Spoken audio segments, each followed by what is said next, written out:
व्यक्ति सकारात्मक सोच के साथ यदि निर्वहन करने लगे तो मेरा अनुभव हो जाएगा।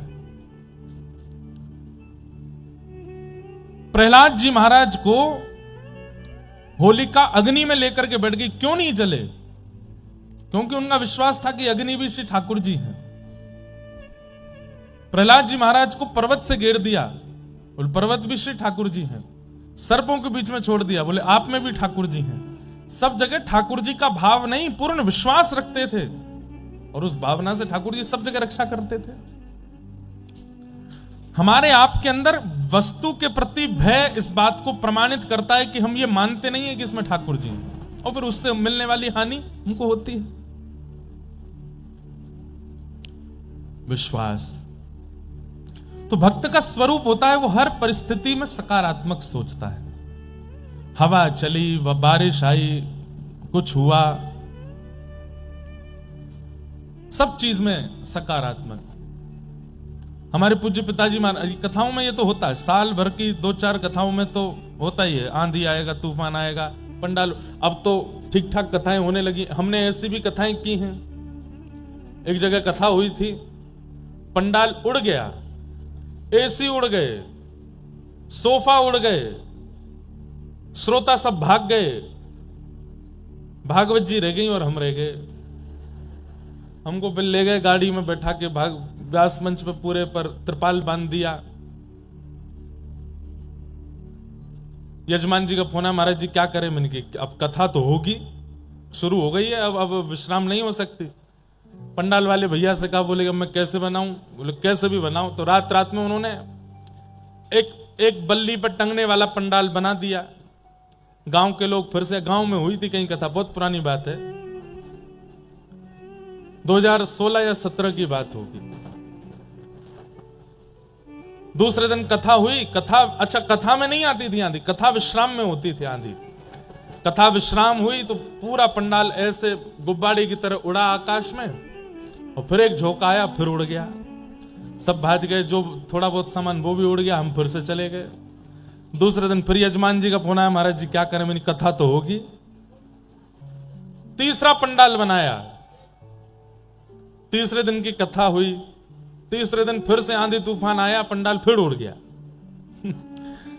फिर फोन आया यजमान जी का, क्या करें? मैंने कहा एक काम करो, अब पंडाल मत बनवाओ। जहां हम कथा कर रहे थे वहीं सामने एक मंदिर था हनुमान जी का, वहां बाल हनुमान जी थे, छोटे हनुमान जी। मैंने कहा वहीं पर आप व्यासपीठ लगा दो, हनुमान जी के सामने बैठ जाएंगे, आप सामने बैठ जाना, हम अपने सब संगीतज्ञों को, ब्राह्मणों को वापस भेज देते हैं, वहीं कथा सुनाई, कथा तो होगी, कथा नहीं रुकेगी। तो अब ये भिंड जिले की बात है, भिंड मध्य प्रदेश में। वहां पे ददरौआ सरकार एक डॉक्टर हनुमान जी भी हैं, वहां पे भी मैंने कथा की है। तो मैं जहां रुका था वहां से डॉक्टर हनुमान ज्यादा दूर नहीं थे। उस दिन महाराज जी का निमंत्रण था कि आप आइए प्रसाद पाने, तो मैं प्रसाद पाने गया। महाराज जी बोले सब ठीक? मैंने कहा महाराज जी क्या ठीक, इतने परेशान हो गए, रोज आंधी आती है, पंडाल उड़ जाता है, 3 दिन हो गए। तो महाराज जी बोले बाल हनुमान जी हैं वहां पे, खेल रहे हैं आपके साथ में। मैंने कहा तो अब क्या करें? बोले यहाँ बड़े हनुमान जी हैं, इनसे प्रार्थना करके जाओ। तो फिर हमने डॉक्टर हनुमान जी से प्रार्थना की कि देख लो हमको कथा नहीं करने दे रहे हैं, रोज पंडाल उड़ा देते हैं, आप आके कुछ करो। फिर बड़े हनुमान जी का सिंदूर और उनकी भभूति लेकर के हम गए वहां, छोटे हनुमान जी को जाकर के भभूति लगाई, सिंदूर लगाया, मतलब उनको शांत किया। शांत खेल रहे थे व्यास जी के साथ। और फिर चौथी बार पंडाल बना, फिर नहीं उड़ा। चौथी बार भी उड़ा, कब उड़ा? जब कथा विश्राम हो गई, फिर उड़ गया।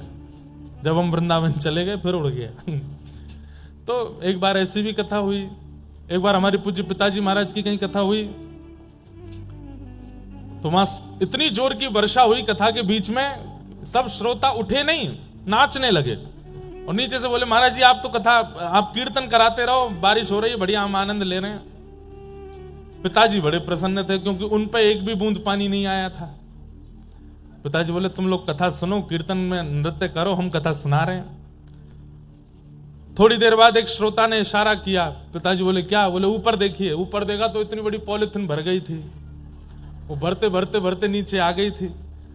पिताजी बोले अब भैया देखो कथा विश्राम, आरती हम सूक्ष्म रूप से कर देते हैं, अब हम चलते हैं। बस आरती करके जैसे ही उतरने लगे वो पॉलिथीन फटी, पूरा जल व्यास मंच पे।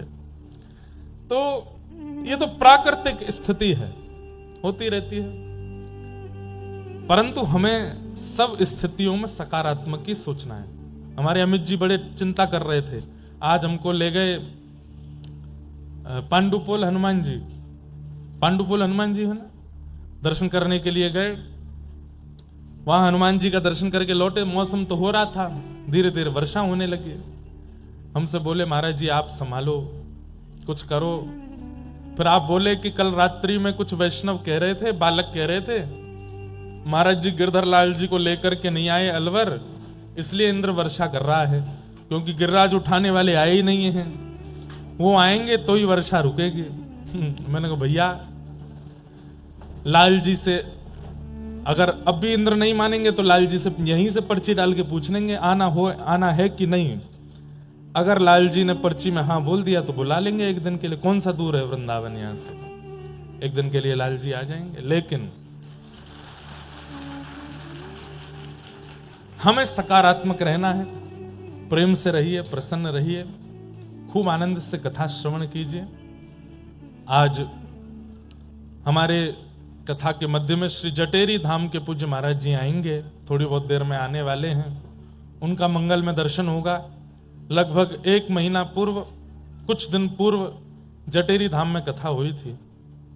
वहां श्री हसन बिहारी लाल श्री राधा रसिक बिहारी लाल सुंदर विराजमान है, उनका मधुर दर्शन सबको होता है।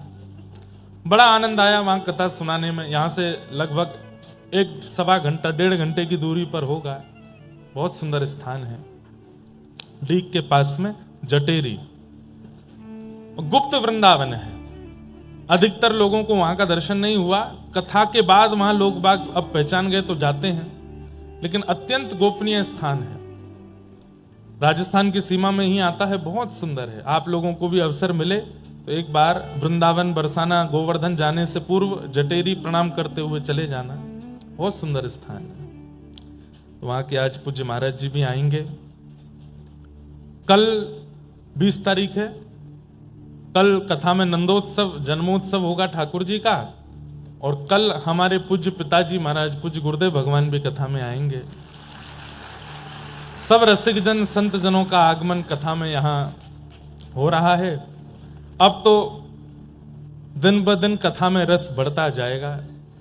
आप सब लोग उसका खूब आनंद लीजिए, खूब सुख लीजिए। आज से नवरात्रि प्रारंभ हुई है। नवरात्रि के विषय में हम थोड़ी सी आपको जानकारी और कुछ नियम बता दें, उनका आप लोग ध्यान रख करके अगर पालन करेंगे तो संभवतः यह नवरात्रि बहुत लाभकारी होगी। हम सब कृष्ण भक्त हैं, अधिकतर यहां पर वैष्णव बैठे हैं, तो फिर ऐसा क्या करें कि शक्ति से हमारा मतलब, शक्ति मतलब दुर्गा, शक्ति से हमारी कृष्ण भक्ति बढ़े, उसके लिए क्या प्रयास करें। तो एक बात याद रखिएगा, गोपियों ने भी रास विहार करने से 1 वर्ष पूर्व कात्यायनी की उपासना की थी, और कात्यायनी ने ही कृपा करके श्री कृष्ण को प्रदान किया। सीता जी ने भी राम विवाह से पूर्व देवी उपासना की, और देवी को प्रणाम करने के पश्चात फलस्वरूप राम जी मिले। रुक्मणी जी ने भी कृष्ण विवाह से पूर्व शक्ति को प्रणाम किया, और शक्ति की कृपा से ही श्री कृष्ण प्राप्त हुए। इससे यह बात सिद्ध होती है कि कृष्ण प्राप्ति जिन्हें भी करनी है उन्हें पूर्व प्रणाम शक्ति को करना पड़ेगा, देवी को करना पड़ेगा। तो चाहे मैं हूं, चाहे आप हूं, चाहे यहां विराजमान सब हैं, पंचदेव आपके जीवन में होने चाहिए। पहले सूर्य, उनको प्रणाम करो नित्य। बहुत छोटे छोटे से नियम हैं। रोज सुबह उठते ही स्नान करते ही कुछ मत करिए, बस हाथ जोड़ करके सूर्य प्रणाम। वैसे तो सूर्य को अर्घ बहुत प्रिय है, अगर हो सके तो तुरंत अक्षत चावल और कुछ रोली मिला करके थोड़ा सुगंधित जल करके सूर्य नारायण भगवान को अर्घ प्रदान करो। इतना भी समय नहीं, सामान्य जल से अर्घ प्रदान करो।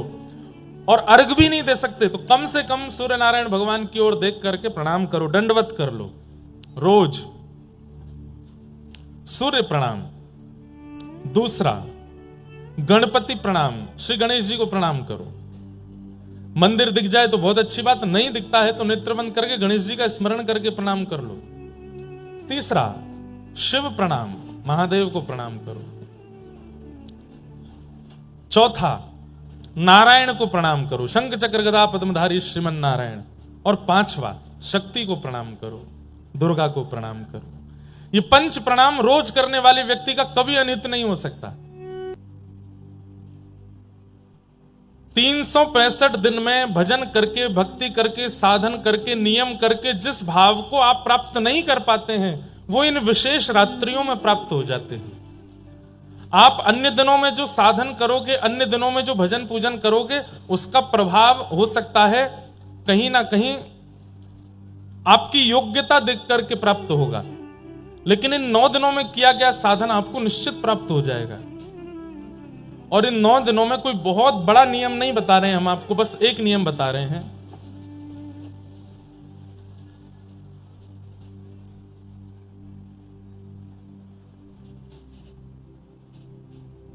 जय जय गिरिवर राज किशोरी, जय महेश मुख चंद्र चकोरी, जय गजवदन षडानन माता, जगत जननी दामिनी युति गाता।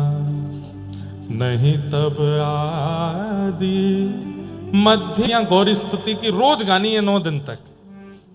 सुबह नहीं गा पाए हो तो आज रात्रि को स्नान करके बैठ करके आसन पर और श्री कात्यायनी पूजन कर रहे हो, इस भाव से इन श्लोकों का गान करना है। और पाना क्या चाहिए? क्या?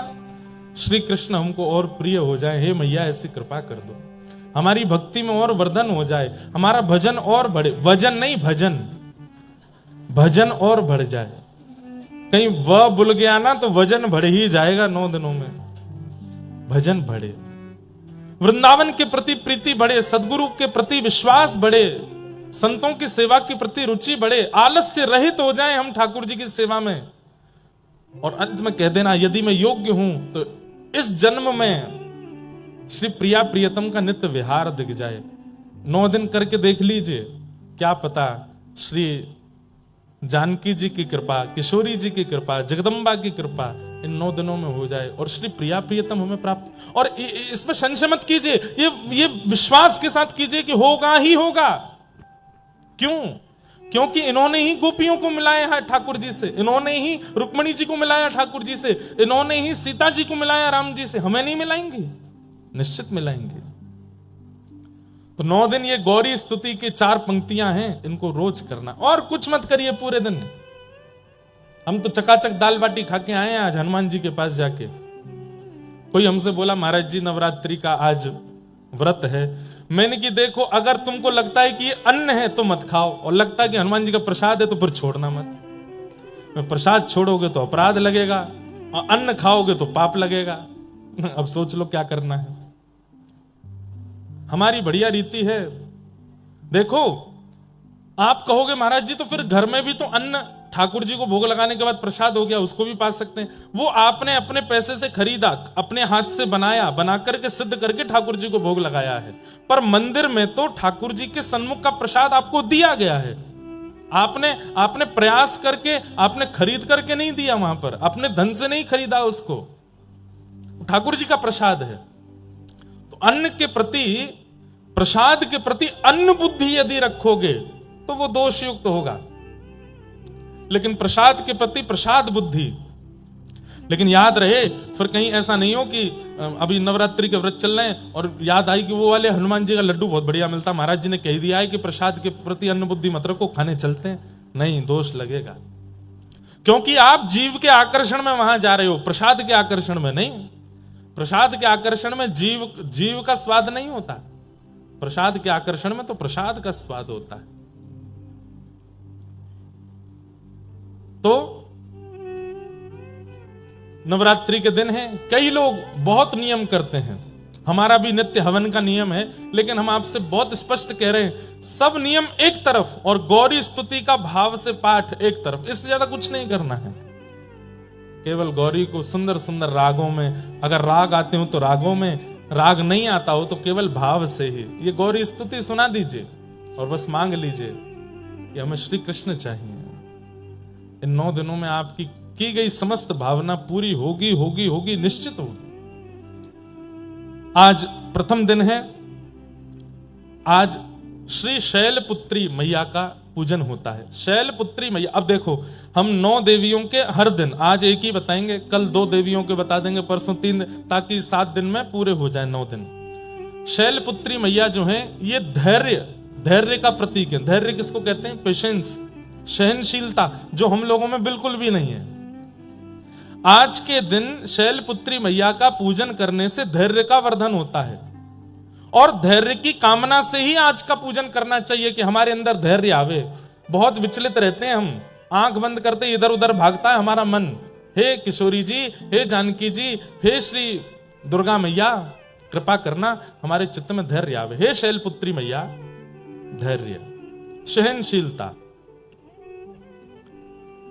धैर्य के बिना मन एकाग्र नहीं रहता, मन विचलित रहता है यहां वहां, और भजन में धैर्य बहुत जरूरी है।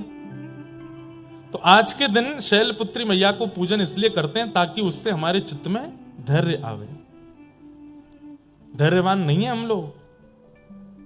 जरा कोई हमसे हमारी वास्तविकता बता दे तो हम मचल जाते हैं।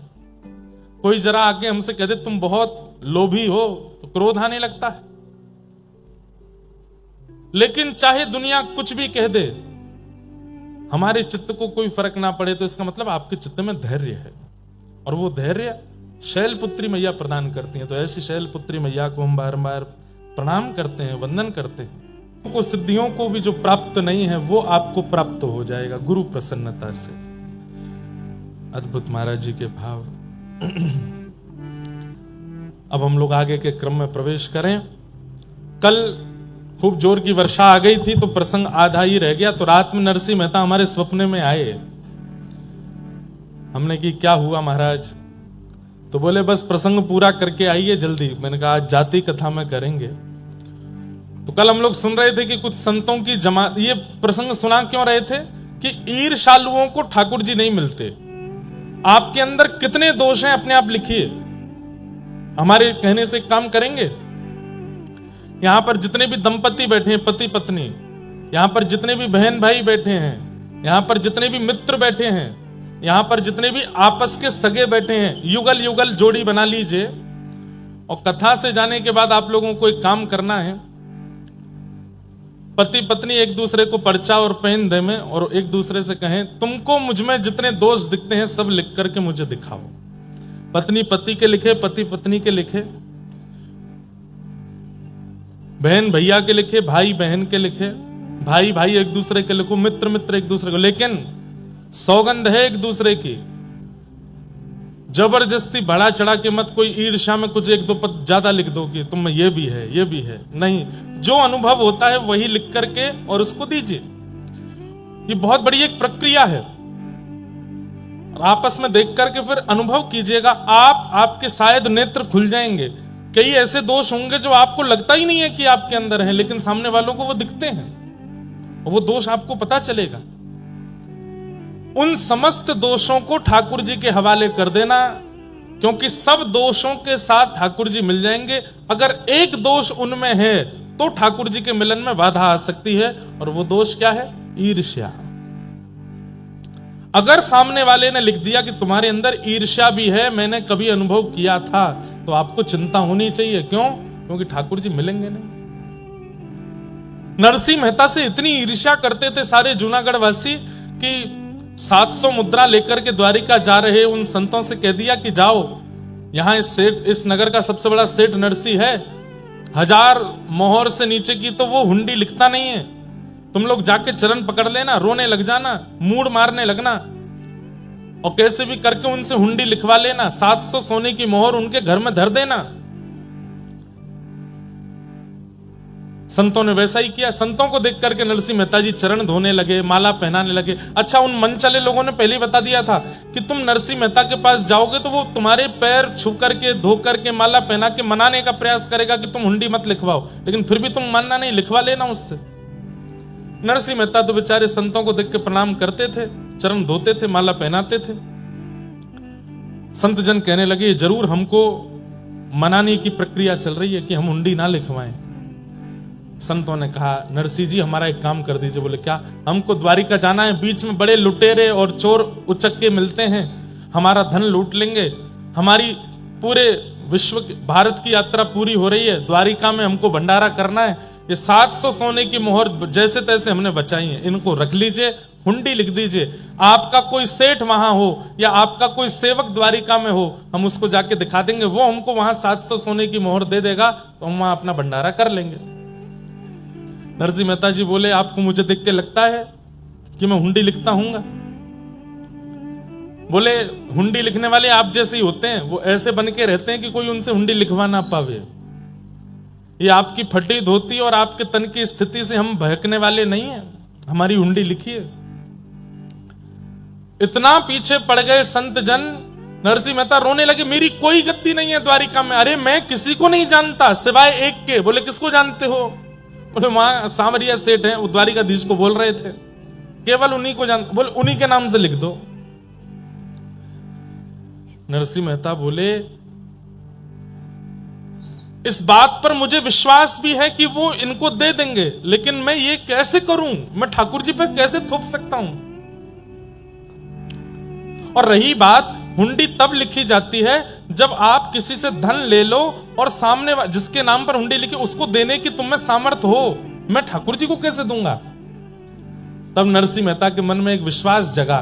बोले संत जन तो मान नहीं रहे, तो 700 सोने की मोहर लेके तुरंत पूरे जूनागढ़ के ब्राह्मण विप्र और संतों को बुला के भंडारा कर दिया, दक्षिणा बांट दी, भंडारा कर दिया, सब संतों को खिला दिया। और एक पत्र लेकर के नरसिंह मेहता जी ने लिखा, हे नाथ आपके नाम पर मैं इनकी हुंडी लिख रहा हूं, 700 सोने की मोहर मैंने लेकर के आपके नाम से हुंडी लिख दी है, कृपा कर द्वारिका जब ये लोग पहुंचे तो मेरी लाज रखना, इनको 700 सोने की मोहर दे देना। रही बात, मैंने आपको 700 मोहर दी नहीं तो फिर आप इनको कैसे दोगे? लेकिन मैं दे चुका हूं। कैसे? बोले संतों के ब्राह्मणों के हृदय में आप रहते हो, 700 सोने की मोहर का भंडारा करके मैंने आपको दे दिया है, इसलिए आप इनको दे दीजिएगा। संतों को पवा दिया मतलब ठाकुर जी तक पहुंच गया। बंधुओं, ठाकुर जी के संग कोई प्रक्रिया करने की इच्छा हो और ठाकुर जी नहीं मिल रहे हो, तो किसी साधु, किसी महात्मा, किसी भक्त, किसी वैष्णव के साथ वो प्रक्रिया कर लो।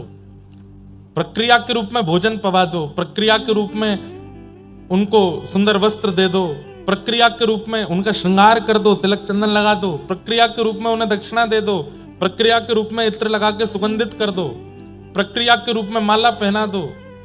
कुछ बना के पवाने की इच्छा ठाकुर जी को है, संतों को पवा दो, क्योंकि संत सीधी डिलीवरी कराते हैं। ठाकुर जी भगवान का ब्लिंकेट है संत जन। ठाकुर जी के पोस्टमैन हैं सारे संत जन, भक्त जन, वैष्णव जन। जो ठाकुर जी को देना हो इनको दे दो, सब पहुंच जाता है वहां पे। पूज्य मलुकपीठ वाले महाराज जी एक बार कथा में बता रहे थे सत्य घटना। बिहार के एक पंडित जी ने एक सेठ जी से जाके कहा कि हमको जगन्नाथपुरी जाना है, दान दक्षिणा कुछ है नहीं हमारे पास रास्ते के लिए, आप हमें कुछ दे दो। तो सेठ जी ने उनको 100 रुपया दे दिया, बहुत होता था 100 रुपया। और महात्मा जी से कह दिया कि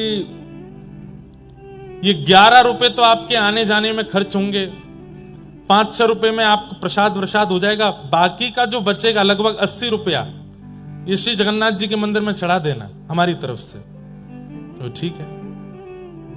महात्मा गए, जगन्नाथपुरी पहुंच करके उन्होंने खूब सुंदर सेवा करी, संत जनों को खूब प्रसाद पवाया, प्रसाद पवा के भंडारा आदि करा करके अंत में 11 रुपया बचा, 11 रुपया मंदिर में चढ़ा दिया। अब सेठ जी बोले मैं सेठ जी को जाके बता दूंगा कि भाई हम 80 तो नहीं चढ़ा पाए, 11 बचे तो 11 चढ़ा दिए। सेठ जी से जाकर के कहा कि देखो सेठ जी, हमने वहां भंडारा आदि किया तो खर्चा बहुत ज्यादा हो गया, आपने 80 रुपए के लिए कहा था, इतने की टिकट बनी, इतने का प्रसाद हुआ, इतने का हमने भंडारा कर दिया, 11 रुपया बचा था वो हमने महाप्रभु जगन्नाथ जी को अर्पित कर दिया। 100 में से 11 गए, कितने बचे? 100 में से 11 गए, कितने बचे? 89। सब कुछ संतों की सेवा में लगा दिया। 11 रुपए मंदिर में चढ़ा। तो सेठ जी के मन में आया, मैंने 80 के लिए बोला था, इन्होंने 11 ही क्यों चढ़ाए? चलो कोई बात नहीं, 11 चढ़ गए तो अच्छा है। ये सोच कर के सेठ जी जब सोए तो रात्रि में महाप्रभु जगन्नाथ स्वप्न में आए और स्वप्न में आकर के बोले, तुमने 100 रुपए देकर के एक संत को भेजा था? बोले हाँ। उसमें से 89 रुपए हमने रख लिए हैं, 11 हमने छोड़ दिए हैं। सेठ जी उठ करके बैठ गए, बोले कि संत तो बता रहे थे कि उन्होंने 11 रुपए चढ़ाए, ठाकुर जी कह रहे हैं मैंने इतने रुपए रख लिए। दूसरे दिन जाके जब संत से पूछा कि ये ऐसे स्वप्न में ठाकुर जी ने हमको बताया, तो संत के नेत्र सजल हो गए। बोले कि हमने जो मंदिर में जाके ठाकुर जी को चढ़ाया, ठाकुर जी ने वो स्वीकार नहीं किया, जो संत सेवा में लगाया वो ठाकुर जी ने स्वीकार किया। जो वैष्णव संत सेवा में हमने अर्पित किया उसको ठाकुर जी ने स्वीकार किया है। जो गोलक में जाके चढ़ा के आए, ठाकुर जी के आगे रख के आए, वो ठाकुर जी ने स्वीकार नहीं किए। इसका मतलब ये नहीं कि आप भी मत चढ़ाओ, चढ़ाओ, मंदिर की प्रशासन की व्यवस्था के लिए तो चढ़ाओ, लेकिन उससे ज्यादा साधु सेवा, संत सेवा, वैष्णव सेवा।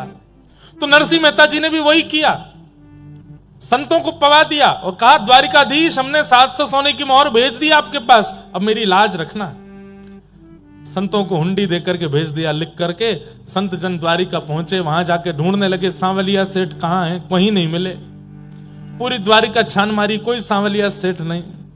आधी रात जब हुई, संत जन जब रोने लगे गोमती तट पर जाकर के, आहा, अब हम भक्तमाल जी रखी नहीं है, नहीं तो मैं वो छप्पे पढ़ के सुनाता। इतना सुंदर है, श्री प्रियादास जी ने इतनी सुंदर टीका करी है।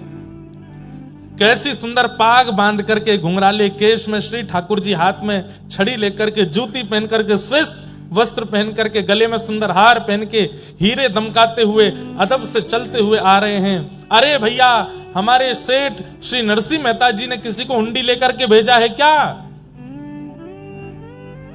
जैसी नरसिंह मेहता का नाम सुना, संत जन उठ गए, बोले भैया तुम कौन? बोले हम सांवरिया सेठ। आहा, दर्शन करके सब नतमस्तक हो गए। हुंडी जैसे वो लिखी हुई हुंडी जैसे दी, पढ़ करके ठाकुर जी ने अपने सिर से लगाया और कहा कि महाराज आप लोग कितने भाग्यशाली हैं। बोले क्यों? हमारे नरसिंह जी के दर्शन करके आए हो। बोले नरसिंह जी देखने में तो बड़े सामान्य लगते हैं और आप उनके सेवक हो, आप इतने अद्भुत लगते हो। बोले मेरे जैसे सेवक हजारों हैं उनके, नरसिंह जी तो बड़े अद्भुत हैं। 700 सोने की मोहर तुरंत पकड़ा दी। बोले ये 700 सोने की मोहर तो आपकी जो आपने दी थी वो है, इसके अलावा आप मेरे सेठ जी के यहां से आए हो तो मैं कोई कमी नहीं छोड़ना चाहता। लेकर के गए सोने की थाली में भोजन, खूब सुंदर सुंदर पकवान पवाए, संत सेवा कराई, खूब दक्षिणा ऊपर से प्रदान कर दी। संत जन बड़े प्रसन्न हुए। ठाकुर जी ने उल्टा पत्र लिखा और कहा, हे नरसिंह जी, संसार ने मुझे चोर कह करके बुलाया, संसार ने मुझे ये कह करके बुलाया, संसार ने मुझे इतने इतने लालचन लगाए, लेकिन आप कितने अच्छे हैं, आपने मुझे सेठ कह करके पुकारा, सांवरिया सेठ। मैं आपसे बहुत प्रेम करता हूं, जल्द ही आपसे मिलूंगा। ऐसा पत्र लिख करके ठाकुर जी ने संतों के द्वारा भिजवाया, जाओ हमारे सेठ जी को दे देना। नरसिंह मेहता के पास जैसे ही संत पहुंचे, नरसिंह मेहता बोले अब पिटाई होगी। क्यों? इनको 700 सोने की मोहर मिली नहीं होगी द्वारिका में, तभी मारने आए हैं मुझे। लौट करके संत जन आए, नरसिंह मेहता बोले भगवान मुझे क्षमा कर दो। बोले क्यों, आपको मोहर मिल गई? बोले 700 सोने की मोहर तो मिल गई, हमारा संत वो भी हो गया, ऊपर से तुम्हारे वो सेवक ने इतनी दक्षिणा दी हमको, सोने की थाली, सोने की कटोरी, सोने की चम्मच, अरे सब कुछ प्रदान किया। अरे नरसिंह मेहता जी, तुम्हारा वो सेवक इतना सुंदर था, क्या बताएं उसके रूप की। सफेद धोती, सफेद अचकन, सफेद पगड़ी, सफेद बैंत, ऐसी सुंदर उसकी जूती। नेत्र तो कहते ही बनते हैं, कमल जैसे नेत्र थे। आहा, जब बोलता था तो ऐसा लगता था जैसे मानो पुष्प बरस रहे हों। एक बार उसने हमारा स्पर्श भी किया था, क्या बताएं, उसका स्पर्श पाके तो हम धन्य हो गए। अरे नरसिंह जी, कैसा सुंदर सेवक है आपका, हमको ऐसा सेवक मिलता तो हम तो अपने पास ही रखते, अपने से दूर जाने ही नहीं देते। नरसिंह जी बोले पता नहीं किसकी बात कर रहे हैं। समझ में तो आ रहा था ठाकुर जी ने कुछ तो लीला करी होगी। अच्छा, तुम्हारे सेवक ने ये पत्र लिख करके भेजा। जैसे ही पत्र पढ़ा नरसिंह मेहता ने और अंत में पढ़ा कि मैं तुमसे बहुत प्रेम करता हूं, जल्दी मिलूंगा, ये पढ़ करके नरसिंह मेहता तो रोने लगे। आहा, ईर्ष्यालु देखते रह गए और यहां ठाकुर जी ने नरसिंह मेहता पर कृपा कर दी। इसलिए बंधुओं, कोई दोष जीवन में आ जाए चलेगा, आपके अंदर काम है कोई बात नहीं, कथा सुनना शुरू करो, नाम जप करना शुरू करो, नष्ट हो जाएगा। क्रोध है धीरे धीरे वो भी शांत हो जाएगा, मोह है वो भी धीरे धीरे चला जाएगा, लोभ है धीरे धीरे वो भी नष्ट हो जाएगा। कथाएं आदि सुनना शुरू कर दो, सत्संग करो। लेकिन ईर्ष्या है तो मेहनत ज्यादा करनी पड़ेगी, क्योंकि ईर्ष्या ठाकुर जी को प्रिय नहीं है। और दुर्भाग्य की बात है कि ईर्ष्या लगभग मानवों के अंदर होती है, लगभग। अभी कोई आपसे ज्यादा सुंदर कपड़े पहन के आ जाए, हो जाएगी ईर्ष्या। हम कथा में इतने साधारण बन के आ रहे हैं, ये इतना बढ़िया पहन के आ रहा है। हमसे बढ़िया कोई खाने लगे, कमाने लगे, हमसे बढ़िया कोई कुछ प्राप्त कर ले, हमसे बढ़िया घर बना ले, हमसे बढ़िया बच्चे हो जाएं, सब में ईर्ष्या हमारे चित्त में आती है। ईर्ष्या ये कष्ट का कारण। अरे आप लोग तो संसार की बात कर रहे हैं, हम व्यासपीठ में बैठ के कथा करते हैं, कथा करने वालों से ईर्ष्या हो जाती है लोगों को। ऐसी ऐसी ईर्ष्या के लोग हैं। लेकिन ईर्ष्यालु व्यक्ति इस बात को प्रमाण दे रहा है कि मैं कभी ठाकुर जी से नहीं मिल पाऊंगा, इसलिए वो ईर्ष्या को प्रधानता दे रहा है। इसलिए हमारी प्रार्थना, ईर्ष्या चित्त में मत लाइए। निर्मत्सराणाम सताम वैद्यम वास्तवमत्र वस्तु शिवदम तापत्रयोन्मूलनम श्रीमद्भागवते महामुनि कृते किंबा परैरीश्वरः सद्यो हृद्यवरुध्यते त्रिकृतभिः शुश्रूषभिस्तत्क्षणात्। श्रीमद् भागवत की कथा कैसी है? ठाकुर जी से संबंध कराती है, ठाकुर जी से कोई ना कोई संबंध कराती है।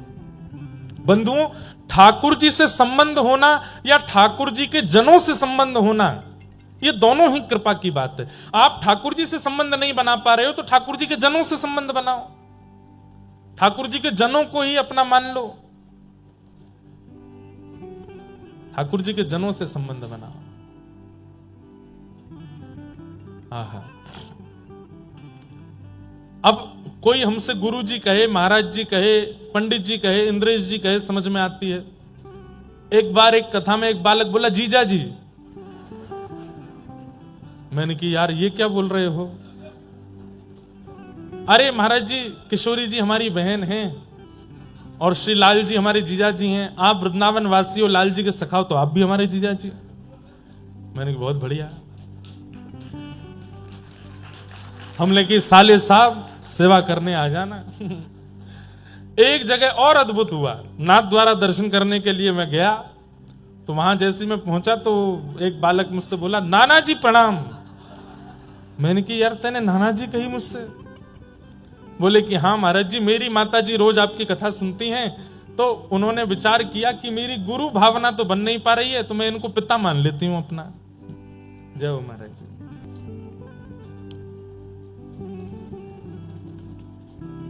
हरिजन संगे हरि उर आने, गिरधर जब अपनों करी जाने। सब लोग इधर देखो, ध्यान से सुनो। तो हमसे बोले महाराज जी हमारी माता जी कथा सुनती हैं, उनकी आपके प्रति गुरु बुद्धि तो बन नहीं पाई, लेकिन आपकी कथा सुन के बहुत कुछ सीखा है। तो हमने कि तो फिर क्या? बोले गुरु नहीं मान पाई तो वो आपको पिताजी मानती हैं। मैंने कि आपकी माता जी की उम्र कितनी है? बोले 55 की हो गई। मैंने कि 55 की माता जी, वो 28 साल के पिताजी। तो बोले कि अब आपने ही कहा था कि हरिजनों से संबंध मानो, तो हमारी माता जी आपको पिताजी मानती हैं, तो उस नाते से आप हमारे नाना जी हुए। मैंने कहा बहुत बढ़िया। मैं तुम्हारे भी बाल बच्चे हो गए क्या? तो बोले हाँ जल्दी कृपा होने वाली है। मैंने कि वो बड़ा हो जाए तो वो परनाना बोलेगा हमको। तो अच्छा है, हरिजनों से संबंध रखो, हरिजनों को अपना संबंधी मानो। अरे जिन भक्तों के आप चरित्र सुनते हो ना, इनको ही अपना संबंधी मान लो। इनके संबंध की कहानी से ठाकुर जी आपको प्राप्त हो जाएंगे। मीराबाई मेरी बाईसा, मेरी बहन है। श्री सूरदास जी मेरे काका जी हैं। श्री कुम्मन दास जी मेरे चाचा हैं। श्री गोस्वामी तुलसीदास जी हमारे बड़े पिताजी हैं। ऐसे करके सबको संबंध, और ये गोपनीय रखने हैं, सबको बताने नहीं है। इन सबसे संबंध, भक्तों से संबंध बना लिया जाए तो फिर ठाकुर जी आपसे संबंध बनाएंगे। आपको ठाकुर जी से नहीं बनाना पड़ेगा। अभी आप कहते हो ठाकुर जी आप मेरे लाला हो, ठाकुर जी आप मेरे पति हो, ठाकुर जी आप मेरे ये हो। आप कह रहे हो, ठाकुर जी मान रहे हैं कि नहीं इसका नहीं पता। ठाकुर जी माने उसका पता कैसे चलेगा? तो बोले भक्तों से संबंध बनाओ। भक्तों से आपका संबंध बन गया तो ठाकुर जी आपसे संबंध बनाएंगे, ठाकुर जी आपको अपना कुछ बनाएंगे। वैद्यम वास्तवमत्र वस्तु शिवदम, श्रीमद् भागवत ठाकुर जी के प्रति संबंध को प्रगाढ़ करती है, कल्याणकारी संबंध कराती है। तापत्रयोन्मूलनम, तथा सुनने वाले को फिर जीवन में कभी कष्ट का अनुभव नहीं होता। श्रीमद् भागवते महामुनि कृते किंबा परैरीश्वरः सद्यो हृद्यवरुध्यते त्रिकृतिभि शुश्रूषुभिस्तत्क्षणात्। ऐसी भागवत की कथा को हम बारंबार प्रणाम करते हैं, बारंबार वंदन करते हैं। नैमिषारण्य क्षेत्र में 88,000 सोनिकादि ऋषियों ने सूत जी से 6 प्रश्न किए और इन्हीं 6 प्रश्नों के उत्तर में सूत जी कथा कहना प्रारंभ करते हैं। अनेक विषयों का उत्तर देते हुए श्री सूत जी महाराज ने भागवत की रचना का प्रसंग बताया। बहुत ध्यान से सुनिएगा। श्री वेदव्यास जी महाराज ने 4 वेदों की रचना की, महाभारत की रचना की, 18 उपपुराण, 17 महापुराणों की रचना की। तब भी मन को शांति नहीं मिली। तब नारद जी महाराज की कृपा से उन्होंने श्रीमद् भागवत को रचना कार्य किया। नारद जी महाराज ने जाकर के कहा कि भगवान के प्रभाव नहीं, भगवान के स्वभाव का वर्णन करो, तब मन को शांति मिलेगी। तब श्रीमद् भागवत की रचना हुई। वेदव्यास जी ने वही भागवत की कथा अपने पुत्र सुखदेव जी को प्रदान की। सुखदेव जी ने यही कथा श्री परीक्षित जी को सुनाई। परीक्षित कौन है? पांडवों के वंशधर। इन परीक्षित जी को 7 दिन में मरने का श्राप लगा।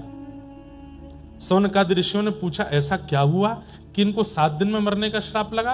तो यहां महाभारत का थोड़ा प्रसंग सुनाया गया।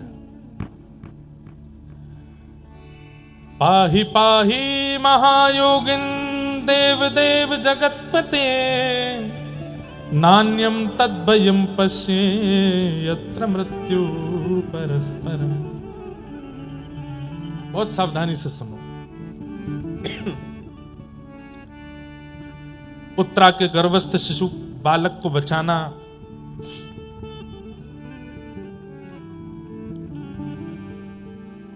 गुरुपुत्र अश्वत्थामा को भरी सभा में अपमानित करना, उसकी मणि को हरण करके निकाल लेना, ये आदि आदि कथाएं यहां पर सुनाई गई। एक प्रकार से पांडवों का युद्ध विजय करा करके और थोड़े बहुत जो कार्य थे उनको समाप्त करके भगवान पांडवों को हस्तिनापुर का राजा बना के द्वारिका प्रस्थान कर रहे हैं। अब हम यहां से कथा सुनेंगे। द्वारिका को जैसे ही जाने लगे तो कुंती ने भगवान के रथ को रोक लिया। कुंती कौन है? भगवान की बुआ। बोले नाथ आप जा रहे हो? बोले बुआ अब देखो युधिष्ठिर राजा हो गया हस्तिनापुर का, आप लोगों का कष्ट खत्म हो गया। अब तक आप लोगों ने इतनी पीड़ाएं सही, वनवास करना पड़ा, सब कुछ सहना पड़ा, अब सब कुछ समाप्त हो गया है। अब आपका राज्य आपके पास आ गया है, महाभारत का युद्ध आप जीत गए हो, अब सब अच्छा आनंद में हो गया, अब मुझे आज्ञा दो, मुझे जाने दो। कुंती ने कहा 2 मिनट नीचे आइए, मुझे आपसे बात करनी है, फिर चले जाना। श्रीमद् भागवत की सबसे पहली स्तुति है कुंती स्तुति, और कुंती ने भगवान से जो बात कही है वो बहुत ध्यान से सुनिएगा। नमस्ये पुरुषं त्वाद्यं ईश्वरं प्रकृते परं अलक्ष्यं सर्वभूतानां अन्तर्बहिरवस्थितम्। जैसे ही ठाकुर जी रथ से नीचे उतरे, कुंती बुआ ने तुरंत ठाकुर जी को साष्टांग प्रणाम किया। ठाकुर जी 4 कदम पीछे हट गए। बुआ ये क्या कर रही हो आप? मैं भतीजा हूं आपका, मुझे आपको प्रणाम करना चाहिए, आप मुझे क्यों प्रणाम कर रही हो? कुंती बुआ बोली, परमात्मा को प्रणाम करना चाहिए और मुझे पता है कि आप परमात्मा हो। मैं परमात्मा हूं? बोले हाँ। जोर से ठाकुर जी हंसने लगे, मैं परमात्मा हूं? बोले हाँ, तुम परमात्मा हो, मैं जानती हूं। अच्छा, मैं परमात्मा हूं तो फिर मेरे द्वारिका जाने पर आप रो क्यों रही हो? क्यों? बोले परमात्मा तो सब जगह रहता है, वो द्वारिका में भी है, हस्तिनापुर में भी है, वृंदावन में भी है, गोकुल में भी है, मथुरा में भी है, अलवर में भी है, जयपुर में भी है। परमात्मा कोई एक स्थान पर तो रहता नहीं, परमात्मा तो सब जगह रहता है। और आप मुझे अगर परमात्मा कह रही हो तो मेरे द्वारिका गमन पर इतना रुदन क्यों कर रही हो? परमात्मा तो सब जगह है, देख लीजिए मुझे। कुंती कहती है यही तो बात है, हो तो आप सब जगह पर इतनी आसानी से दिखते नहीं हो। क्यों नहीं दिखता? अब कुंती दूसरे श्लोक में कह रही है कि माया जवनिका छन्न आज्ञादोक्षजमव्ययम्। बहुत दिन बाद हम कुंती स्तुति कह रहे हैं, ध्यान से सुनिएगा। कि माया जवनिका छन्न आज्ञादोक्षजमव्ययम् न लक्ष्य से मूढ़ दृशा नटो नाट्यधरो यथा। कुंती कह रही है आप परमात्मा हो, सब जगह हो, लेकिन दिखते क्यों नहीं हो? माया के कारण। माया समझते हैं? संसार की हर वो वस्तु जो आपको अपनी ओर आकर्षित करती है वो माया है। मोबाइल फोन भी माया है, गाड़ी भी माया है, व्यक्ति भी माया है, खाने के व्यंजन भी माया है, पहनने के वस्त्र भी माया है। हर वो वस्तु जो ठाकुर जी से दूर करके अपनी ओर आकर्षित करती है वो माया कहलाती है। लेकिन किसी वस्तु के सामीप्य में रह के भी ठाकुर जी से दूरी ना बन रही हो तो वो माया नहीं हो सकती। आप 1.5 करोड़ की गाड़ी में बैठे हो, लेकिन गाड़ी में बैठ करके भी वृंदावन की याद में रो रहे हो तो आप माया की चपेट में नहीं हो। आप 56 भोग के बीच में बैठ करके भी जीव में स्वाद नहीं आने दे रहे हो और केवल श्री वृंदावन श्री वृंदावन श्री वृंदावन कह करके आनंदित हो रहे हो तो आप माया के चपेटे में नहीं हो। आप 2 लाख 2.5 लाख का फोन पास में रख करके भी केवल कथा श्रवण करते हो तो आप माया के चपेटे में नहीं हो। आप गले में स्वर्ण पहन के, हाथों में स्वर्ण और हीरा धारण करके भी अगर भगवान की भक्ति में लीन रहते हो तो आप माया के चपेटे में नहीं हो। और एक बात बोलें, मायावी व्यक्ति अलग ही दिख जाता है। उसके सिर पर कृष्ण नहीं सवार होते, उसके सिर पर धन, उसके सिर पर ऐश्वर्य, उसके सिर पर नाम, उसके सिर पर अभिमान, ये सब सवार रहता है। वो मायावी व्यक्ति है, माया के चपेटे में है। और जो माया के चपेटे में आ जाता है उसको सब जगह होते हुए भी ठाकुर जी नहीं दिखते, उसको मंदिर में भी ठाकुर जी नहीं दिखते। एक बार एक व्यक्ति मेरे साथ श्रीनाथ जी दर्शन करने गया, नाथ द्वार। मेरी श्रीनाथ जी के दर्शन में मुझे बहुत सुख मिलता है, सब जगह ही मिलता है, पर राधा रमण जी, श्रीनाथ जी, तिरुपति बालाजी कुछ स्थान है जहां पर मैं स्थिर हो जाता हूं। अब श्रीनाथ जी दर्शन करने के बाद मेरे नेत्र तो सजल हो गए। बाहर आकर के थोड़ी देर में मौन रहा। थोड़ी देर बाद वो व्यक्ति क्या बोलता है, महाराज जी वो श्रीनाथ जी की ठोड़ी पे जो हीरा था कम से कम 5-6 लाख का तो होगा। गले में जो हार पहन रखे थे 12-13 लाख के तो होंगे। मैंने कि यहां आकर के भी तुमको वही दिखा। जाकी रही भावना जैसी, प्रभु मूरत देखी तन तैसी। प्रॉपर्टी डीलर होते हैं ना, वो दुनिया के किसी कोने में चले जाएंगे, यहां जमीन के भाव कितने होंगे भैया, वो यही काम करते रहते हैं। कामी व्यक्ति जहां जाता है वहां काम दिख जाता है। धनवान व्यक्ति जहां जाता है उसको वहां धनी धन दिखता रहता है। हमारे साथ एक पंडित जी रहते थे पहले, अब नहीं रहते, वो अब ज्यादा व्यस्त हो गए। वो जहां जाते, महाराज जी घर कितने का होगा, ये कमरा कम से कम 20-22 लाख का तो बना होगा है, ये टेबल कम से कम इतने की तो आई हो, मैं तुमको खरीदनी है क्या? अब हम तो घरों में जाते रहते, तो ये थोड़ी है तो सब जगह वही देखना। कई लोगों को देखा गया वो कथा में आकर के भी कथा नहीं सुनते। वो कथा में आकर यहाँ पे ये कमी है, यहाँ पे ये कमी है, व्यास जी भजन ही नहीं गा रहे हैं, 1.5 घंटा हो गया है। कोई चुटकुल्ला नहीं सुना रहे तो ठाका मार के हंसे नहीं, कोई टोना टोटका तो बताती नहीं है। जीवन में संकट चल रहे हो उनसे कैसे निवृत्ति की जाए, कुछ तो बताओ। भावना जैसी होती है परिस्थिति वैसी अनुभव देने लगती है।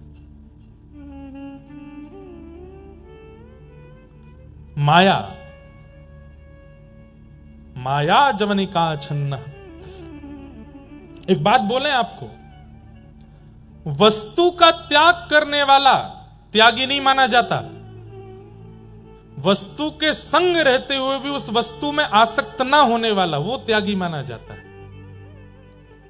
पत्नी छोड़ दिए, बच्चे छोड़ दिए, घर छोड़ दिया, परिवार छोड़ दिया, संपत्ति छोड़ दिया, रहने लगे पहाड़ी के ऊपर जाके, लेकिन रोज रोते हैं क्यों? पत्नी की याद आ रही है, बच्चों की याद आ रही है, मैंने करोड़ों कमाया था सब छोड़ छाड़ के आना पड़ा। वो त्यागी है।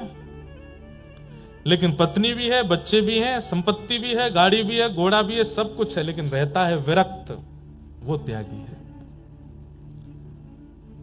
हम गृहस्थाश्रमी हैं, यहां जितने भी बैठे हैं लगभग, हम गृहस्थाश्रमियों को आश्रम नहीं छोड़ना है, पत्नी बच्चे नहीं छोड़ने हैं, पर हां जितनी आसक्ति उन सब में है उतनी श्री कृष्ण में कर लेनी है। हमारा वही त्याग हो जाएगा, वही विरक्ति हो जाएगी, वही वैराग्य है हमारे लिए। जितना प्रेम से बालक को हृदय से लगाते हैं, जितने प्रेम से पत्नी को निहारते हैं, जितनी ममता से धन गिनते हैं, ये सब जिस दिन भक्ति में होने लगेगा, जैसे ठाकुर जी को सुबह उठाते ही उसी प्रकार हृदय से लगावें जैसे अपने बालक को लगाया हो। जैसे पत्नी को प्रेम भर के दिखते हैं ऐसे ठाकुर जी को देखने लग जाएं। जैसे पैसे गिनने में सतर्क रहते हैं ऐसे नाम जप में सतर्क हो जाएं। बस हो गई विरक्ति। यही विरक्ति है, यही त्याग है।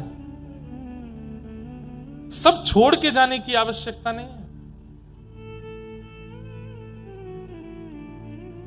40 साल के हो गए और फिर कहने लगे हम तो ब्रह्मचारी हैं, हमने ब्याह नहीं किया। असली बात यह थी कि किसी ने उनको पसंद ही नहीं किया था।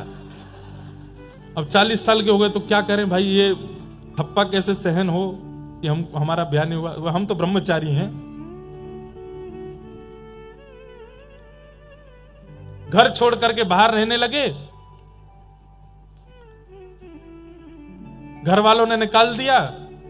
बोले अब ये कैसे सहन हो गए, घर वालों ने निकाल दिया तो फिर क्या लगा लिया? बोले हमने तो त्याग कर दिया घर का, त्यागी हो गए, महात्मा हो गए। हम गुलाब जामुन नहीं खाते, हम रसगुल्ला नहीं खाते, खाने को मिलता नहीं है, ये बताओ ना। विदेश जाना अपराध है, समुद्र लांघना गलत बात है। अब खुद को वीजा नहीं मिला था कभी, इसलिए सबके लिए ऐसा बोल रहे हो। बड़े विचित्र हैं संसार। लेकिन वास्तव में माया ही है जिसके कारण ठाकुर जी दिखते नहीं। ठाकुर जी तो सब जगह हैं। इस समय इस पंडाल में भी कहां कहां बैठे होंगे, लेकिन माया है जिसके कारण वो दिख नहीं रहे हैं। तब कुंती कहती है तो फिर दिखते कैसे हैं? बोले जैसे कठपुतली का नृत्य होता है ठाकुर जी, तो कठपुतली नाचती है, गाती है, हंसती है, खेलती है, सब कुछ कठपुतली करती है और दर्शनार्थी ताली बजाते हैं। अरे देखो कठपुतली नाच रही है, कठपुतली हंस रही है, कठपुतली रो रही है। लेकिन गलती से किसी ने आकर के कठपुतली के पीछे वाला पर्दा अगर हटा दिया तो सारा भेद खुल जाएगा। ओहो, पीछे बैठा एक आदमी उंगलियों से नचा रहा है। ठीक वैसे ही संसार का हर वस्तु, हर व्यक्ति कठपुतली है।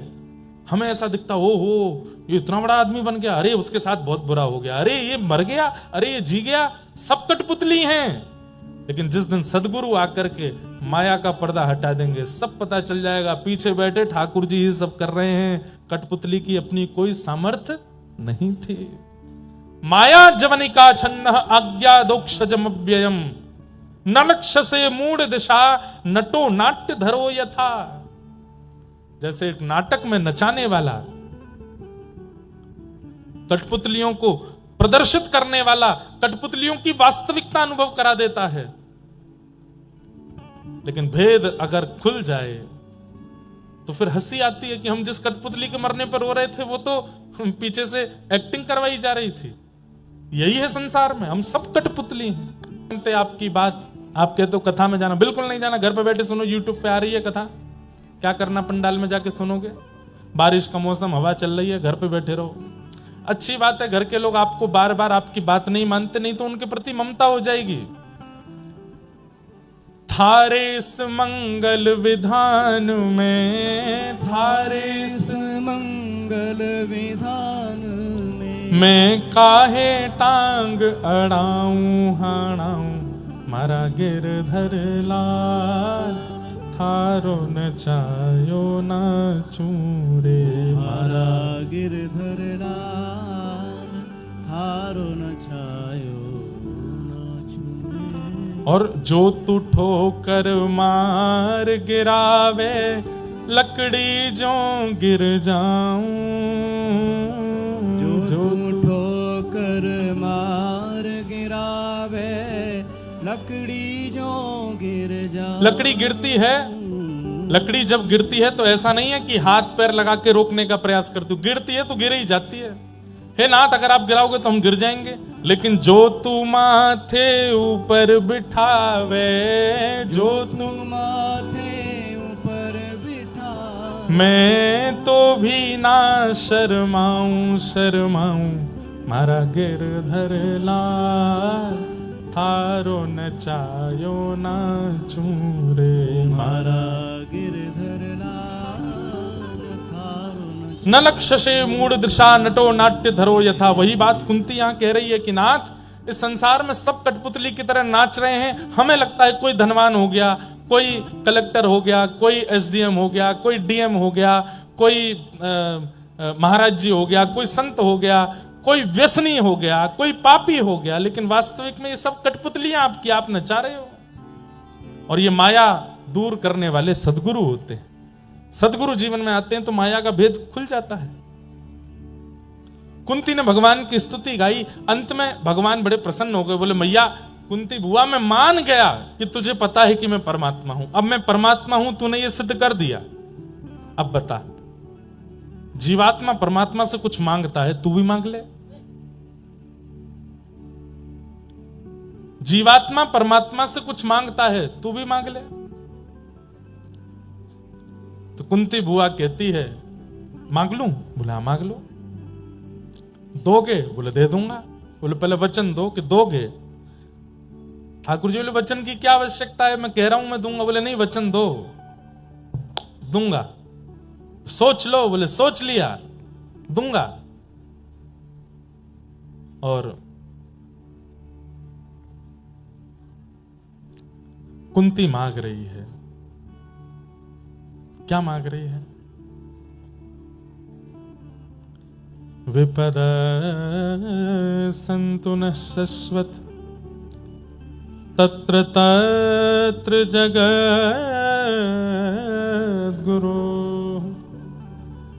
भवतो दर्शनं यत्स्यात् अपुनः भवदर्शनम्। विशेष रूप से आगे की पंक्ति में बैठने वाले लोग बैठने के बाद उठा ना करें, ऐसी हमारी प्रार्थना। पीछे वाले बेचारे उठें जामे, वैसे पीछे वाले उठते नहीं हैं, लेकिन आगे की पंक्ति वाले भी अच्छे हैं, लेकिन कुछ दो चार लोग उठें तो उनको मना किया करो। बोले देखो व्यास जी को आप ही दिख रहे हो, पीछे वालों की तो शक्ल ही नहीं दिखती हमको, सब शाम सुंदर दिखाई देते हैं, लेकिन आगे वाले दिखते रहते हैं। तो उनसे हमारी प्रार्थना, आप लोग वीवीआईपी हो तो वीवीआईपी जैसे बैठे रहो, पूरी कथा सुना करो, क्योंकि आप हमको दिख रहे हो। नहीं दिखते तो आप उठो, जाओ, आओ, खांसो, बैठो, खाओ, पियो, कुछ भी करो, लेकिन आगे बैठे हैं तो बैठे रहे। विपद सन्तु नः शश्वत् तत्र तत्र जगद्गुरो। कुंती भगवान के सामने प्रार्थना करती हुई कह रही हैं कि नाथ, यदि आप मुझे देना चाहते हैं तो एक ही वरदान दे दीजिए। बहुत ध्यान से सुनिएगा। क्या? इस संसार में जितनी भी विपत्तियां हैं, जितने भी संकट हैं, जितने भी कष्ट हैं, वो सब मेरे जीवन में आ जाएं, कृपा करके ऐसा मेरे ऊपर उपकार कर दीजिए, सारे कष्ट मेरे जीवन में आ जाएं। कुंती ने भगवान का हाथ पकड़ रखा था, ठाकुर जी ने तुरंत हाथ पीछे किया। कुंती बोली, आप याद रखना 3 बार कहा था आपने, दूंगा दूंगा दूंगा, वचन दिया था दूंगा, और अब हाथ पीछे कर रहे हो। बुआ तू क्या मांग रही है? कष्ट मांग रही है, विपत्ति मांग रही है, दुख मांग रही है। पहले तो तेने ये प्रमाणित किया कि मैं परमात्मा हूं, और जब मैंने कहा कि परमात्मा से कुछ मांगो तो तू कष्ट मांग रही है। संसार के लोग सुख मांगने से हारते नहीं, थकते नहीं, अपनी लंबी लंबी चौड़ी चौड़ी लिस्टें लेकर के मेरे सामने खड़े हो जाते हैं, और तू दुख मांग रही है क्यों? कुंती का पूरा जीवन यदि आप देखेंगे तो आपको कभी नहीं लगेगा कि इनके जीवन में सुख रहा होगा। बाल्यकाल में बिना विवाह के एक पुत्र प्राप्त हो गया जिसका नाम था कर्ण। सूर्यदेव ने प्रदान कर दिया था मंत्र के प्रभाव से। इनको एक संत ने एक मंत्र दिया था, इस मंत्र से जिस देवता को बुलाओगी वो प्रकट हो जाएगा। सूर्यदेव को प्रकट कर दिया। सूर्यदेव प्रकट हो गए, बोले कहिए माता मैं क्या सेवा करूं? तो कुंती बोली मैं तो बस मंत्र पढ़ के देख रही थी कि इससे कुछ होता है कि नहीं। सूर्यदेव बोले अब तो मैं आ गया हूं, कुछ दे के जाऊंगा आपको। बोले मुझे कुछ नहीं चाहिए। तो सूर्यदेव ने अपने पुत्र कर्ण को दे दिया। लता पत्रों में लपेट करके उसको नदी में प्रवाहित कर दिया कुंती ने। एक धोबी की पत्नी ने उसको गोद लिया। मां का नाम राधा था तो कर्ण का नाम राधे हुआ। लेकिन कुंती जानती थी जब यही कर्ण कौरवों के पक्ष में मिल गया, कुंती को पता था कि ये मेरा बेटा है। विवाह हुआ पांडु महाराज से, जिनको ऐसा रोग लगा था और शाप भी लगा था कि अपनी पत्नी को सहवास की भावना से स्पर्श करोगे तो तुम्हारी मृत्यु हो जाएगी। पंच बालक देव कृपा से प्राप्त हुए पांडव, लेकिन उन्हें भी सुख नहीं दे पाई। क्यों? पूरे जीवन भर वन में ही भटकना पड़ा उनको लेकर के। विधवा हो गई युवावस्था में। कितना सब कुछ सहा कुंती ने अपने जीवन में, कष्ट ही कष्ट देखा, कभी सुख नहीं देखा था। और आज जब हस्तिनापुर की राज्य गद्दी पर पहली बार पुत्र सुशोभित हुआ, जीवन के सारे दुख समाप्त हो गए, कष्ट समाप्त हो गए, ठाकुर जी सामने खड़े हैं और ये झोली फैला के कह रही कि मुझे कष्ट दे दो। बुआ तेरे जीवन में कल से सुख आना शुरू हुआ और 12 घंटे भी नहीं हुए हैं और आज तू मेरे से कह रही है कि तू मुझे दुख दे दो। क्यों?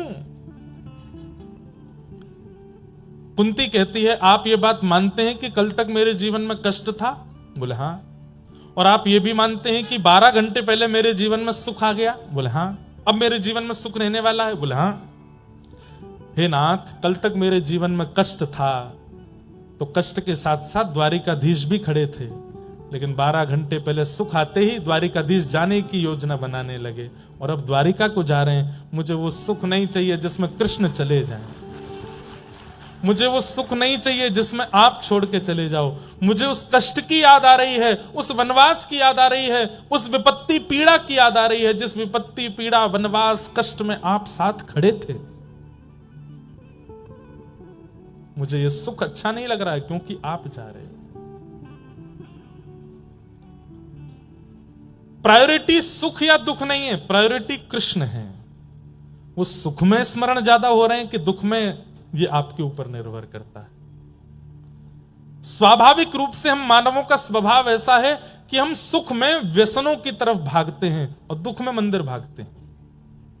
जैसे जीवन में धन ज्यादा आ जाए, संपत्ति ज्यादा आ जाए, ऐश्वर्य, आप देखेंगे धन संपत्ति ऐश्वर्यवान व्यक्ति नास्तिक ही होते हैं। भजन वजन कथा में मन नहीं लगता, वो आए दिन भगवान पे ही प्रश्न उठाते रहते हैं।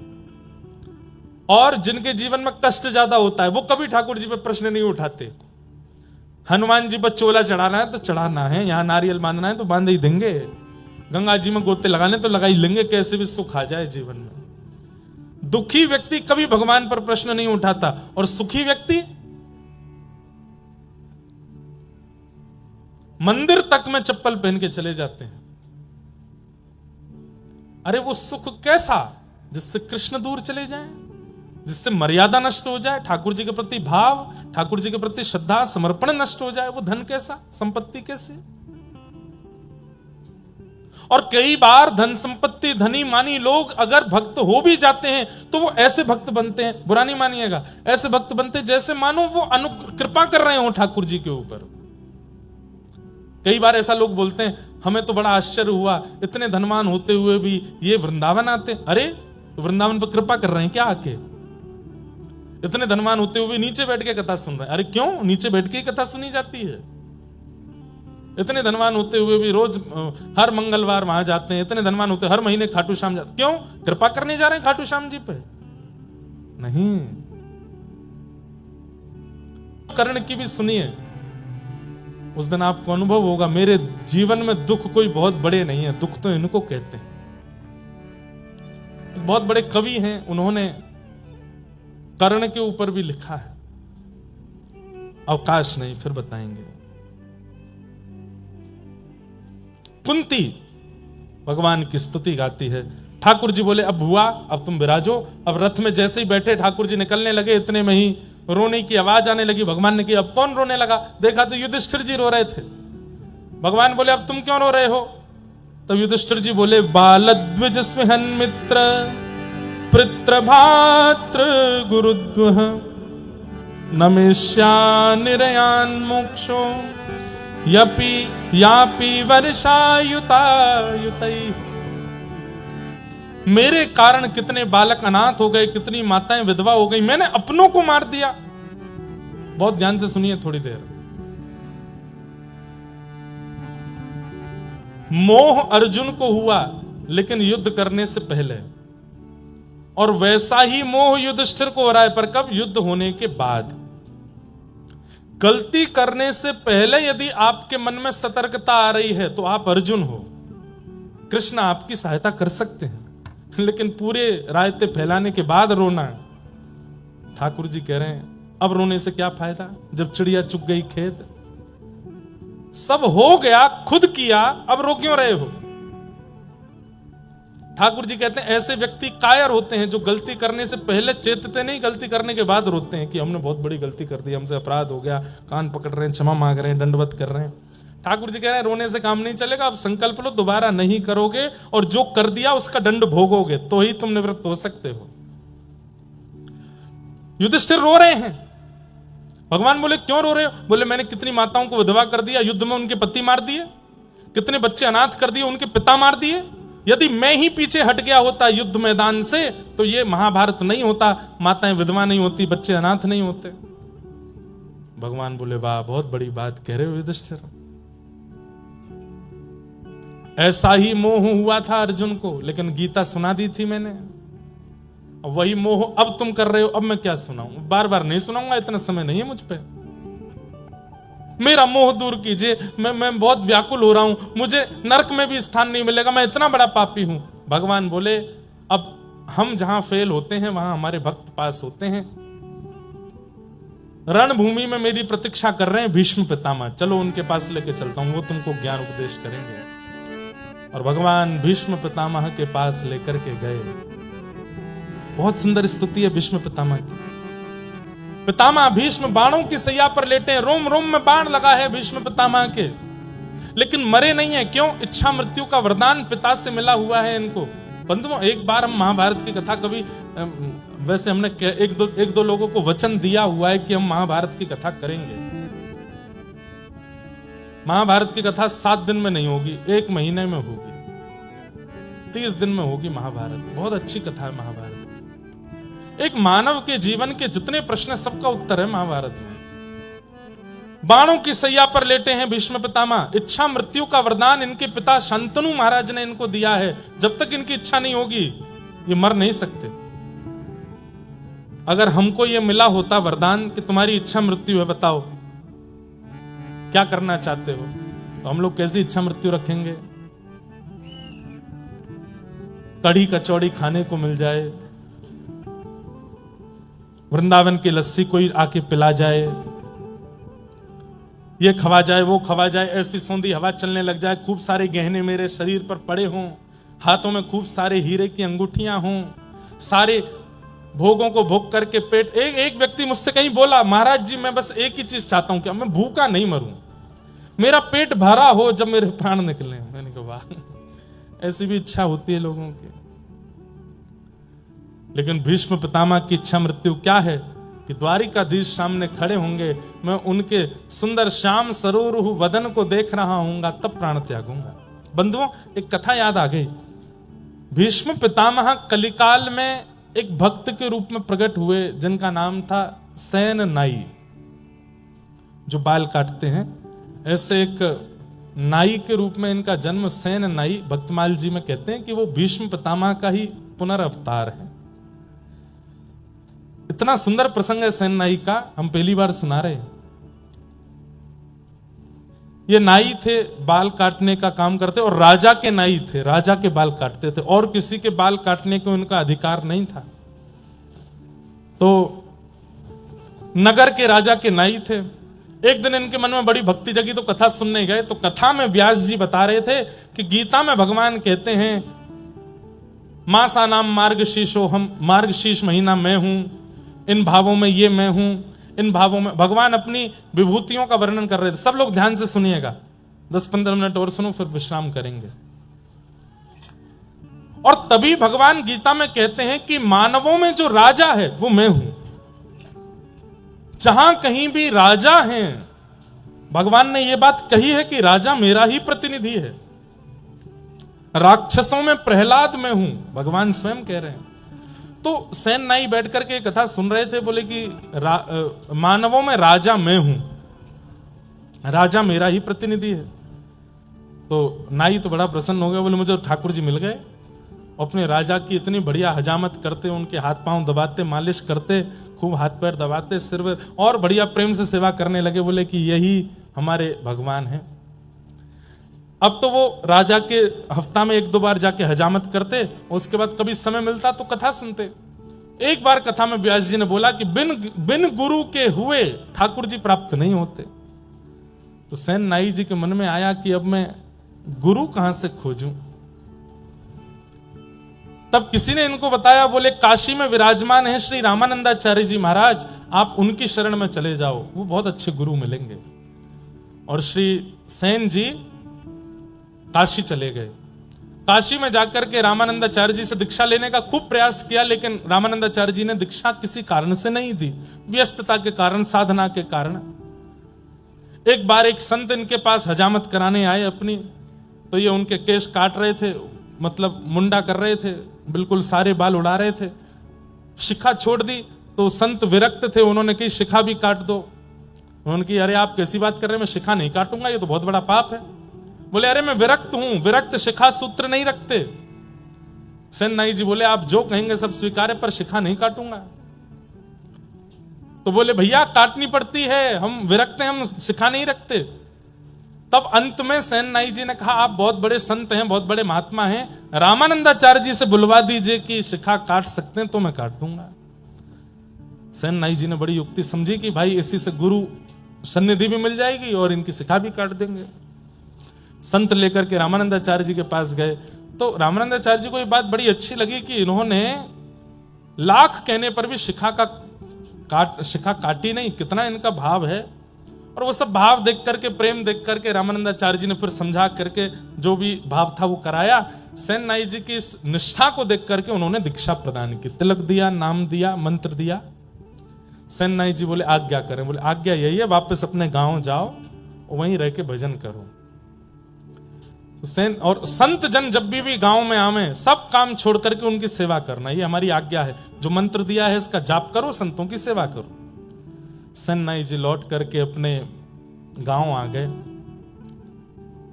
राजा ने इनको बुलवाया कि कल हमको एक दूसरे राजा से मिलने के लिए जाना है, सुबह आकर के हमारी हजामत कर दो, मालिश वालिश कर दो, उसके बाद हम स्नान करेंगे फिर जाएंगे। रात्रि में सब व्यवस्था करके सेन नाई जी सोए। सुबह उठे तो क्या देखा, कीर्तन की ध्वनि आ रही है। और तभी देखे कि अयोध्या से कुछ संतों की जमात दर्शन करने के लिए जगन्नाथपुरी जा रही है और मार्ग में इनके गांव में होके निकल रहे हैं। तभी गुरु आज्ञा स्मरण में आई कि 100 काम छोड़ के संतों की सेवा करना। सेन नाई जी काम छोड़ा नहीं, भूल गए कि राजा के यहां जाना है। संतों को प्रणाम किया, वो कहा हमारे घर चलें, आप सबकी मैं सेवा करूं। संतों के चरण धो रहे हैं, उनको सुंदर वस्त्र अर्पण कर रहे हैं, पत्नी के साथ बैठ के खूब सुंदर उनको प्रसाद पवा रहे हैं। और प्रसाद पाने के बाद संतों से निवेदन किया आप कुछ सत्संग कीर्तन हो जाए। उनमें से एक श्रेष्ठ संत प्रवर, उन्होंने प्रवचन किया, सुंदर कथा सुनाई, सब भावुक हो गए और कीर्तन प्रारंभ हुआ। नाचने लगे सेन नाई, और पत्नी सब बिल्कुल निमग्न होकर के भजन में नृत्य कर रहे हैं, नेत्रों से अश्रु प्रवाह हो रहा है, राम जी का स्मरण कर रहे हैं, गुरुदेव की याद कर रहे हैं। और यहां राजा प्रतीक्षा में बैठा है, मुझे दूसरे राजा से मिलने जाना है। सेन नाई हमेशा समय से पहले आ जाता है, मैं नीचे आके बैठ गया, अभी तक आया नहीं। राजा ने तुरंत कहा मेरी तलवार कहां है, लेकर के आओ उसको, और इस सैन को तो मैं जाकर के देखूंगा। तलवार लेकर के आए, घिसने लगे उसको, घोड़ा बुलाओ मेरा, कहां है सेनाई का घर, उसके घर चलना है। इतने में ही देखा कि सामने से दौड़ते हुए सेनाई आ रहे हैं, अपनी पगड़ी संभाल रहे हैं, कभी हजामत का डिब्बा संभाल रहे हैं, कभी धोती संभाल रहे हैं, और दौड़ते दौड़ते आए, अरे महाराज महाराज महाराज महाराज मैं आ गया। कहां रह गए इतनी देर? बोले महाराज क्षमा करते हैं, बहुत बहुत विलंब हो गया। बोले नहीं नहीं नहीं, दंड तो तुमको मिलेगा। भगवान भगवान क्षमा कीजिए, आप बैठिए ना, मैं जल्दी कर देता हूं, आपको विलंब हो रहा है। राजा बैठ गए, खूब सुंदर हजामत करी, खूब दाढ़ी वाड़ी सब करके, केश वेश। राजा क्रोध में तो था ही, बोले महाराज थोड़ी आपके हाथ पांव दबा दूं? बोले तू दबा तो दे, लेकिन दंड तो मैं तुझे दूंगा। हाथ दबाने लगे। आप इतना क्रोध करते हैं, अच्छे नहीं लगते हैं, आप थोड़ा प्रसन्न रहा कीजिए ना। हाथ पैर दबाते दबाते बोले आप थोड़े श्रमित हो तो मैं आपकी थोड़ी उंगलियां चटका दूं? बोले चटका तो दे, लेकिन दंड तो तुझे दूंगा। उंगलियां चटका दी, हाथ पैर। बोले आप कहो तो महाराज आपकी नेक थोड़ी कमर चटका दूं? बोले उससे कुछ दिक्कत तो नहीं है, वो कुछ नहीं होगा। लेकर के अपने कंधा पर जोर से झटका दिया, कमर ऐसी खुली महाराज, राजा बड़ा हल्का हो गया। बोले सेन तो इतने दिन से आ रहा है सेवा करने, लेकिन आज तेरी सेवा बड़ी अद्भुत लग रही है, लेकिन मैं दंड तो तुझे दूंगा। अरे विराजिए ना आप, थोड़ी आपकी कंधे की मालिश कर दूं। ऐसे ठाकुर जी यहां पर सुंदर कंधा दबाने लगे। थोड़ा गर्दन अपनी टेढ़ी कर लीजिए, टेढ़ी करके गर्दन थोड़ा इधर कुछ करने लगे तो वहां एक तेल का पात्र रखा था, और तेल में प्रतिबिंब दिखाई देता है। जैसे तेल की ओर राजा देखने लगे, वो देख नहीं रहे थे, बस मुख इधर किया तो दिख रहा था। जैसे देखने लगे, सेन नाई ने जैसे अपना मुख इधर किया तो प्रतिबिंब में क्या दिखा? मोर मुकुट, कटाक्ष नेत्र, नाक में सुंदर नथ बेसर, ऐसी मधुर मधुर मुस्कान। पीछे मुड़ करके देखें तो सेन नाई, और प्रतिबिंब में देखें तो ठाकुर जी। राजा बोला ये मेरी आंखों का भ्रम है कि क्या है, पता नहीं हो क्या रहा है। नेत्र बंद करके अनुभव करे तो हाथों का स्पर्श इतनी बार राजा ने किया, लेकिन आज जैसा स्पर्श नहीं था। राजा सोचने लगे कहीं ऐसा तो नहीं है सच में ये ठाकुर जी ही हो। और बस ऐसा कहकर के राजा ने जैसे ही नेत्र खोले तो सैनिक जन खड़े थे। बोले वो सैन कहां गया? बोले वो तो आपकी मालिश कर रहा था, आप सो गए थे गहरी नींद में, तो वो बोला कि अब सब हो गया है तो मैं चलता हूं। वो तो अपनी दक्षिणा लेकर के चला गया। राजा बोला कोई बात नहीं, अब इसको अगली बार देखूंगा, अब तो तैयार होके चलता हूं। अपने वस्त्र आदि पहन करके राजा तैयार हुए। वहां सैन को पता चला कि राजा ने आज बुलाया था, मैं तो कीर्तन में रह गया। कौन आए थे? ठाकुर जी आए थे। ठाकुर जी भैया हमने बहुत रूपन में देखे, कभी ठाकुर जी नरसिंह भगत बन करके भी गए हैं, ठाकुर जी एक जगह सक्कूबाई बन के पिटाई करवाने गए अपनी, वो एक दिन वो भी कथा सुनाऊंगा। लेकिन नाई बन करके पहली बार गए ठाकुर जी, अपने हाथ से हजामत करके आए, बाल बाल काट के आए राजा के, और मालिश करके आए, हड्डी वड्डी चटकाया है उसकी। यहां सैन नाई को जैसे याद आया, संतों को प्रणाम किया, अरे भगवान भगवान आप लोग विराजो, मैं एक काम करके आता हूं। तुरंत अपना डिब्बा लेके वही पाग वाग संभालते हुए दौड़ते हुए गए तो राजा तैयार होके बिल्कुल बाहर आ गए थे। सैन ने आकर के जैसे ही राजा को देखा, हजामत हुई है, केश वेश सब बिल्कुल बढ़िया है, बिल्कुल राजा तो बढ़िया तैयार है, केश वेशों में तेल लगा है।